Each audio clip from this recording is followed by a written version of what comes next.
Hi there, Miranda Alt here with Keller Williams Success Real Estate, the Miranda Alt team with your Monday market update from Monday, August 21st, 2023. Thanks for watching. A quick look at your Montgomery County statistics for the last 7 days. We had 172 new listings. We had 116 go under contract, only 116. That is a steep decline from weeks previous. We had 114 closed sales, 46 price changes, 1 expired, and 39 on the private network. Now, as compared to last year, so this same week last year, I love looking at these year-by-year comparisons because I've been tracking the exact same numbers for about 3 years now. Some of my older data is harder to find because I was still on a pad and paper. My more recent, within the last 13, 14 months, I have all on an iPad, so it's very easy to find. So I can find last year's numbers very easily. Last year, this week, we had 185 new listings. This week, 172, so not super different, but under contract, we had 194 this week last year, and this year, only 116. That's a big difference. That, my friends, is obviously a result of interest rates and affordability, which is a big problem right now. Closed sales last year, we had 118, almost the same. Price changes were bigger last year. That's interesting. 80 price changes last year, only 46 this year. So one of the things we're seeing in our market is that our prices are staying very, very firm. We are seeing prices holding steady from last year. They're even up a little bit from last year. But I know when I'm pulling comps, one of the things that I'm looking at for a new listing is, when did those houses get under contract? Because one of the things we know is that last year in September, October, November, rates were going up very rapidly, crazy, like a 0.5 percentage point a day. I mean, it was craziness. And so buyers were getting very scared because, maybe not a day, probably a week, but still, buyers were getting very scared because they had a payment and a number that they thought they could afford for a purchase price, and a payment based on that purchase price based on an interest rate. And then a couple of weeks go by and that interest rate isn't available again. So in the fall, we saw prices decline very quickly. Not huge, not like a huge fall, but we saw them come down because all of a sudden people's payments were jumping. Now we've seen these for a while. Really, since January 1st, our interest rates have gone up. Yes, they've gone up, but they haven't gone up as rapidly as they did last fall. So people know that they're going to be having a higher interest rate than they had anticipated. So I went out with buyers this past weekend. They know that they're going to pay. They even said to me, they said, we just know we're going to get the worst rate that's available right now. We just know that. So they're okay with that. They still want to buy. They're renting. So for them, buying is still a better option. So one of the things that really hit home, I got back from Mega Agent Camp last week, and one of the things that really hit home for me is the same thing that Gary Keller's been saying all along. It is always the right time to buy the right piece of real estate. And I said that last week. We know that we're selling less homes this year than we saw, actually about the same as last year. We're going to sell about 4.3 million homes this year. That's what we predicted, or that's what the economists predicted, and that's what we're seeing to come true. The things that we have to look at are inflation, interest rates, and inventory. Those have been the 3 I's that are tell us everything that we need to know about the real estate market. Inventory is still very tight. We don't know when we're going to see that change. Not soon. Obviously, we don't have a crystal ball, but all anticipation is that all of 2024, we're going to have very tight inventory as well. We don't have home builders building fast enough to meet the demand. The demand is still relatively high due to the population, the age of the population. We have a lot of first-time home buyers. All of those people are turning 30, and those people want to buy a house.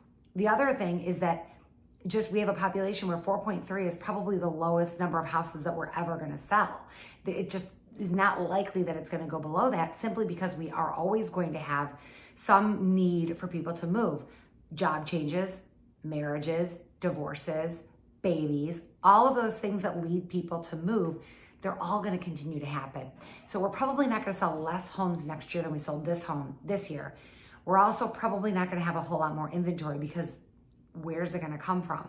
Builders are building, but not fast enough. Interest rates, let's talk about that for a second. Interest rates are the highest that they've been in a decade. That is a tough pill for buyers to swallow. Buyers know that though. The buyers that are in the market have been talking to their lenders, and they know that they're going to get 7.5%, 8%. They know that. Now, for the last 10 years, we have had interest rates in the 4s, 5s, 3s, 2s. One of the things we know is that over 80% of homeowners, I think it's 85% of homeowners are locked in at an interest rate of 5% or below. So those people are not going to move unless they have to, or they have a real incentive to move. The other thing we know is that over 75% of the population has an interest rate of 4% or below. So those people really don't want to move, myself included. I think my house is locked in at a 2.175 or something. I'm not moving. But keep in mind, I wouldn't move even if the interest rates were 1%. I don't have a need to move. My home is fine. If all of a sudden someone was building a gravel pit in my front yard, yeah, I'd probably move. I don't care what the rates are. I'm probably going to move. And that was happening to a buyer that came through an open house a couple weeks ago. All of a sudden, they're building a gravel pit in his backyard. He's like, I'm moving. Another couple that I know, they're getting divorced. Really sucks. I'm really sorry about that. I feel bad. But they're selling the house. So those are the people that are moving. Somebody who has a real need to move.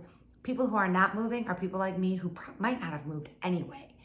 So we've got to keep in mind that interest rates, while they're higher than they've been before, number one, they should have never been that low in the first place. We've been living in a dream world. 2% interest rates is not reality. Even 3% interest rates is not reality. You need to put that out of your mind. You're never going to see it again. We never should have seen it in the first place. The reason that we had low interest rates is because we had this very long Great Recession that lasted a very long time and took us a very long time to climb out of it. We are now out of that recession, and we also had a pandemic. So the next time somebody says, oh, we hear interest rates are going to be 2.5%, you should panic because it means we're heading into a worldwide pandemic. That's not a good thing. It's never a good thing when the interest rates are really, really low. It means that our economy is suffering. So it's a good thing that we have interest rates in 7-8%. I know it doesn't feel like that. I know it's really hard, and it is a really hard thing for people to get used to, but it's reality. Now, I think what we need to sort of wrap our brains around is that 5 and 6%, man, that's a great rate. We should refinance when it's 5%, when it's 6%. So 7-8 is going to be more normal. Hopefully we're not going to see them get into the 9s, but we could. And we will never see 4% again. We will never see 3% again. It's never going to happen. So stop waiting for it. Another thing that we hear people talking about all the time is waiting for the right time to buy. The right time to buy. Historically speaking, real estate is always a good investment. The only time it wasn't a good investment was when you were buying in 2006 if you planned to move in 2010. That's over. I bought my house in 2006. Still here. I overpaid for it. It's done. There is nothing I can do about it. Now, if I were to sell my home, I actually would make money. But trying to time the market is almost impossible. So if you're one of those people that's out there waiting and saying, I'm going to wait till prices come down. I'm going to wait till interest rates come down. If you're going to continue to pay rent, you are making a poor financial decision. You need to keep in mind that real estate is a good investment. We can count on real estate appreciating 4% year over year, period, end of story, always. So get rich quick in real estate, that's not a thing. It should never have been a thing. Buying something at $50,000 in 2016 and being able to sell it for $200,000 in 2020, that was a gift. You won the lottery. Congratulations, it's over. We'll never see it again, so stop waiting. So if you hear people talking about, oh, it's not a good time to buy, prices are too high, we hear that. No, they're not. They simply finally have recovered. Prices are not coming down. Prices are going to continue to go up. So the longer you wait, the more it's going to cost you. Interest rates, oh, they're too high.